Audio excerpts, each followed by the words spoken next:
या गणेश चतुर्थीला आपण ज्ञानाच्या लपलेल्या UX डिझाईनचे भगवान गणेशाचे उलगडूया। त्यांचे रूप म्हणजे काळ आणि तंत्रज्ञानाच्या पलीकडे असलेल्या तत्वांचा एक उत्कृष्ट वर्ग आहे। उत्तम डिझाईनची सुरुवात विस्तृत विचारसरणीने होते।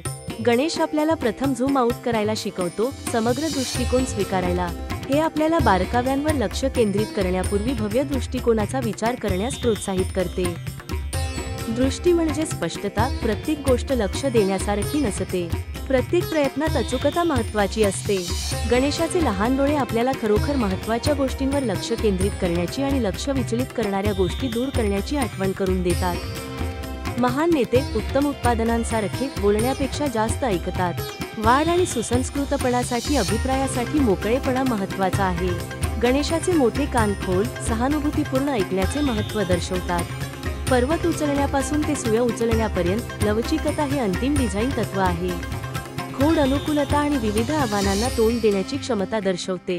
ते आपल्याला बहुमुखी समस्या सोडवण्याचे प्रशिक्षण देते। मिनिमलिझम जिंकतो, एका दाताने साधेपणात ताकद दाखवली आहे। हे आवश्यक गोष्टी ओळखण्याच्या आणि आता उपयोगी नसलेल्या गोष्टी सोडून देण्याच्या शहाणपणाचे प्रतीक आहे। हे शक्तिशाली, केंद्रित हेतूबद्दल आहे। प्रत्येक रोडमॅपमध्ये आवाज असतो, लक्ष विचलित करणारे घटक तोडून टाका।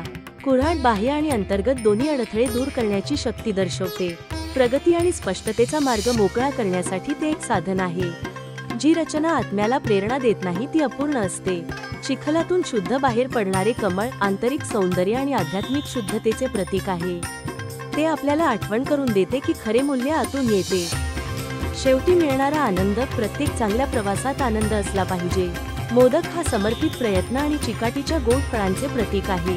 तो साध्यतेमध्ये मिळणाऱ्या समाधानाची आठवण करून देतो। ज्ञान आणि रचनेत सहानुभूती हे मुख्य वैशिष्ट्य आहे।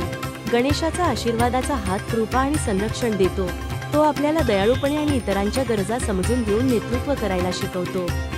कोणताही तपशील खूप लहान नसतो, अगदी उंदीरही बुद्धीच्या देवतेला वाहून नेऊ शकतो।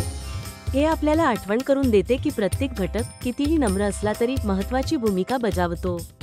ते क्षुल्लक वाटणाऱ्या शक्तीचे कौतुक करते। गणेशाची फक्त पूजा केली जात नाही, तो जीवनाचा मूळ उत्पादन डिझायनर आहे।